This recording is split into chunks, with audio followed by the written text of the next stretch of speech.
apologetics must be a part of church discipleship. That's why morality is relative in Americans throughout the West today, because man now determines truth. And I believe that that's why the nation is in the state it's in, because they don't know the Word of God, and because the church has failed, in a sense, to hold forth the Word of God in the midst of a crooked and perverse generation. Welcome to Heritage of Truth. Today our guest is Jesse Pruett. Welcome. Thank you so much. It's great to be here. I am so excited to be able to interview him. He has the most beautiful songs. These are his albums, his solo albums, Relentless Love and The Journey. I absolutely love these. I love listening to them, and thank you so I think much. the viewers will too. Yeah. Tell me, how did you get into songwriting and that kind of thing? So I was raised in church most of my life, and around high school time, I saw people at church playing, and I'm like, I want to do that. And so me and my friends, our parents bought us these instruments. We didn't know what we were doing. But really from the get-go, I started writing. It's just something that came out, I guess, naturally, you know? And so that's where it began in church. And then after high school is when I, got signed and started touring and that kind of thing. But songwriting, I was looking back at my lyrics and stuff. I still have some of those books when I was a kid. I'm like, oh, okay, it's come away. But that's how I learned, and just by writing over and over all these songs and stuff. So. And now you're a worship leader. So tell us about how that happened. After high school, I was in this band playing out with, it was a punk band actually. We were playing with like Blink-182 and all these different bands. And do you play guitar or what? Sing and play guitar. Okay. And so I did that for 5 years, and we were signed. And honestly, kind of was going my own way for a little while. Kind of got lost for a bit, and making bad decisions. Still loved the Lord, but just not following Him and His way and His will. Right. So about after 5 years, I was just like, man, I need a change, and I need to leave. So I moved back to San Diego, and my uncle had invited me into a church. And literally when I had got there, I was just in tears, because I knew, I was like, Lord, you are what I need. So I gave my life back to Him again, and eventually got baptized. And then started Parker Theory, a band that I did for like 12 years and toured and did that whole deal. And then in between that time, the acting door opened up in like 2009. So Lionsgate started giving me speaking roles, and I think through Parker Theory, because of the music and what that was doing, we were, playing with bands like Smash Mouth and Switchfoot and, Jason Mraz, that genre, the rock pop genre. Through that, the door opened with acting, so I started that as well. And then I got this offer to do a score for a feature film.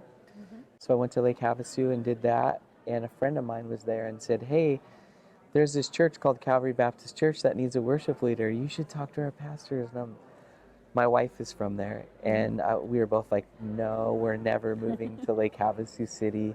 And they said, hey, would you be willing to help us out for a couple months? And I said, sure, I'd do that. So I traveled and helped them out. And when I got there, I was like, I really felt the strong calling that God wanted our family there. So I told my wife, I said, I feel like God's telling us to move to Havasu. And she's like, okay, let's go. I'm like, what? And so I was like, okay, that confirmed it too, that, this is where we're supposed to be.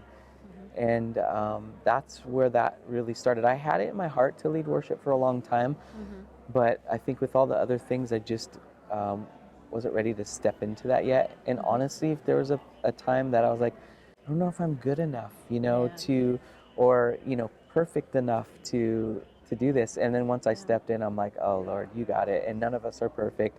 We just got to be obedient and listen to Him. And so it's really been an incredible piece. And then I realized, like, man, worship's where I really want to be. My heart for it. Everything I had done, there's been nothing greater than getting to be a part of worship. Because, when you come together as a body to glorify God, that's just an incredible time of Well, one of the things I like about your songs, they are so worshipful, but they're melodic too. A lot of worship music doesn't have a whole lot of melody to it anymore, and yours did.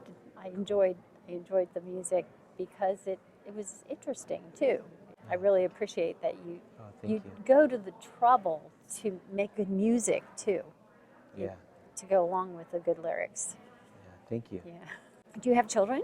I do. So I have a daughter named Ava. She's 11, and my son Jackson is 7. Oh. So we have the girl and boy. Are they musicians? I don't know yet. I've been I bought them guitars and hoping piano or something. My daughter is really into arts, so she loves to draw, dance, Yeah. and she's been singing all around the house all the time. So I'm like, okay, she might be in there. She's Jackson, definitely I'm not sure yet. artistic. She's very artistic. Yeah. So we'll see. Oh, that's good. It's really fun to nurture an artistic child, I think. Yeah. And then my wife Valerie, she is a nurse, an RN at the hospital, and she just has a heart to take care of people. And so that's been really cool to see her do that and be supportive of the things I do. And That's great. we've been married 15 years now. Oh, congratulations. That's wonderful. So, I'm just curious. Sure. What do you do to score a movie? Did they do the filming and then you have to watch it and decide how to Yeah. do the music? The first film I got to be in that one as a how to roll as a small role. So I was able to be on set to kind of see what was going on, and then I wanted to be there anyways just to get a feel. But after that, me and a friend did it together, so I brought him in on it, and we set up a studio in a house, and we just watched the film, and we created parts as we went, each scene to scene. And the director had given us an outline of, hey, I'd like to score here. We wrote the score and soundtrack for it, so we had to write lyrics and all that too. So we did it in 2 weeks, which was 2 weeks? yeah, like 52 pieces or something in 2 weeks. Wow. So it was really crazy. We literally woke up and What was the name of the film? general education. Okay. So, I don't know if I've seen it. Yeah, about kids in high school. And Okay. so we did that, and that was the first film I scored, and so it was a really cool process to see how that. But yeah, we basically would watch it and write scene by scene, and then sometimes we'd go away and go, okay, let's come back together. What do we create? You've shared the stage with some of the biggest names in the industry. How do you maintain your grounding as a worship pastor? Yeah, so it really helps working at the church because I have that accountability with the pastors. I'm on senior staff, so we're really close and we're able to just share everything. And I think that's so important for all of us to have those people. Of course, my wife and some other friends too, but the accountability I have there, it just, being a part of church and getting to lead worship, my heart and focus is on God. So when I walk into that stuff, that's my focus. I've had to turn down roles or even on set, like, hey, I'm not going to say that. And that's not always an easy thing to do. I'll be honest, there was one time I did do something. I was playing this bad character with Bruce Willis, and I was like, I think it'd be okay if I do this. It's not who I am. And I just didn't. After I went back, and I was like, that just didn't feel right. I don't want to do that again. Yeah. And so ever since, I've stayed strong with that. That's I actually had to turn down one recently with Bruce Willis, another role, and I'm like, nope. And sometimes they'll change it for you and give you a different role, but I've realized it's so important to stay strong in that stuff. Man, I want everything I do to glorify God. Absolutely. That's wonderful. I pray before I go, Lord, not only for what I'm walking in film-wise, but the people I encounter. And it seems like every time I fly out to go somewhere, I encounter somebody and I'm talking to them about God and, able to share. And I've worked with a lot of these people. It seems like I get put in with a lot of the same people, and they know my heart, so I'm able to be open and share that and be who I am. So that's really my important. faith. Now, okay, we look at the culture today. Yeah. It's really important to be who we are in Christ. Do you have some tips for especially the youth? I think it's so important to just be who you are in your faith and stay strong in that. We all have peer pressures in a different way, especially if you're younger. I'm even teaching my own kids right now, hey, you're going to get ready my daughter, you're stepping into high school. So I know it starts from home. So I'm investing in them and showing them the importance of our relationship with God and starting the day with God. That is so important because then your mindset is already Lord, I want you involved in everything I do. And when I go into something, a struggle or maybe a battle or whatever it is, I'm inviting God into that. And so I think that is important. I think that, even in that moment, there's times I'm constantly talking to God, like, be with me or help me through this moment. But because of the world we live in, social media, access to, we can take our phones and computers everywhere we go, you really need to be who you are. Because if you're not, everyone sees that, And so it's important because each one of us are an influence for Jesus. And so with your friends and everybody around us, we are the influence, So that would be my encouragement. That's to just, good. How about for somebody who's still trying to figure out where they are as far as Christianity goes? There's a few things there. Get in the Word. God will speak to you through that. Get involved in a church so you can learn and open your heart to see what you can find out, because learning's great. You really need that. We all do. We've had that learning point. I'm still learning, and we always still will. But I really feel like a Bible study or a life group, whatever it's called at your church, I think that stuff's important because you can ask the questions there. Hey, I don't understand this. Well, let's go through that and let's figure that out together. So I think it's really important for them to be around people that they can ask those questions and they can share and just be honest, open, and real. Yeah, that's good. And that's a good word for people who are leading those kind of classes or groups. Yeah. That we need to give them the place to do that. We need a place to do that. Yep. Yeah, definitely. So you're not just searching from somewhere random that maybe don't have those answers.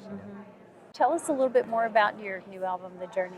Yeah, so The Journey is my second solo album release. And this album's really just about my journey and my faith with Christ. But also, sometimes it's the people that are around me, those, the lyrics that come out of there.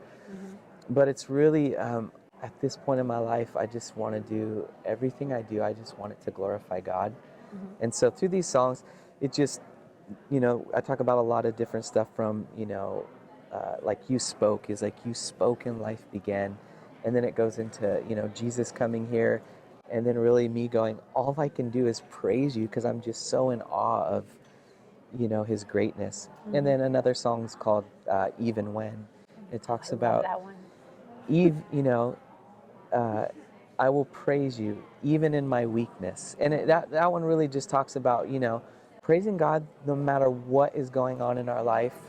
And he will walk through. He's always there with us. Even when we might not think it, God is there with us, and he will walk us through that if we give him the praise through that and open ourselves to him through that. So, each song kind of talks about something different. The first one, I think I co-wrote a lot of these with my friend Joseph Pfeiffer. I just hired him at our church too, so he's a worship pastor, and he has his own music and stuff as well. But we were sitting down talking about what we want this record to be about, and I said, I just don't. The song came out, Don't Want to Miss You, and I was like, I don't want to miss a moment that God has. Whether if I'm walking and there's somebody that is like, hey man, I need food, or it's somebody that I just recognize maybe needs prayer, or whatever it is, I just don't want to miss those moments. So it was just like, Lord, help me to see that stuff so that I can be an example, be used by you, and so everything can glorify you. And when we are used by him, we are. always get such satisfaction from that, don't we? Yes, we do. Yeah. I mean, it's like we get the blessing. We think we're blessing others, but we're the ones who we really get blessed. Get blessed. That's true. Yeah. So it just talks about the journey, but I think we all have our own journey, and each person has influence, and God created us all differently. Each one of us can be used in a different way. So, what's next on the horizon for Jesse Pruett? Yeah. So, the new record is the big push, but I finished 3 films in the last 3 months here, 2 with Sylvester Stallone and 1 with Bruce Willis. And then I've got some others coming up that I'm gearing up for, and then Lionsgate just picked up Beautiful off the new record for the new Pinocchio. Oh, wow. So that's really exciting. And, lots of stuff with the church, Right. Easter coming up and all that. So And do you use a lot of your own worship songs in your services? yeah, not a lot, but definitely the songs off both records are in rotation, Right. So Yeah. that's really cool Well, to they're get to do beautiful. that. So, if people want to know more about you and your music online, where do they look? Yeah, they can go to jessepruett.com, JESSEPRUETT.com. And then I'm on Facebook and Instagram and Twitter and all that stuff too. Okay. Thank you so much for giving me the time, and it was really good to meet you and your husband, and I'm just grateful. Well, thank you so much for being faithful to the Lord and writing such beautiful music for us to enjoy. Yeah, thank you again. God bless. I know whom I have believed, and am persuaded that he is able.